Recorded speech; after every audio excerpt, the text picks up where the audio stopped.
జై శ్రీమన్నారాయణ.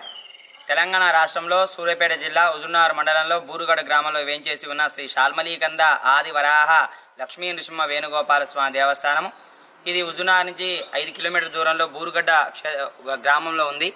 ఈ స్వామివారి యొక్క దేవాలయాన్ని ప్రతాపరుద్ర మహారాజుల కాలంలో సత్రం బుల్లరాజు గారు ఈ దేవాలయం కట్టించారు. 1172వ సంవత్సరంలో జ్యేష్ఠ శుద్ధ ఏకాదశి రోజు స్వామివారి యొక్క ప్రతిష్ఠ జరిగింది. అంటే స్వామివారి ఏకపీఠం మీద శాల్మలీకంద ఆది వరాహ లక్ష్మీ నృసింహ వేణుగోపాల స్వామి ఏకపీఠం మీద 3 స్వాములు 2 అమ్మవార్లు ఉన్నారు. ఎక్కడ ఉండరు మనకు అలా ప్రపంచంలోనే ఇలాంటి దేవాలయం ఎక్కడ లేదు. ఈ గ్రామంలో ముందుగా క్షేత్రపాలకుడైన ప్రసన్నాంజనేయ స్వామిని దర్శనం చేసుకోవాలి. ఆ తర్వాత అనంతపద్మనాభ స్వామి.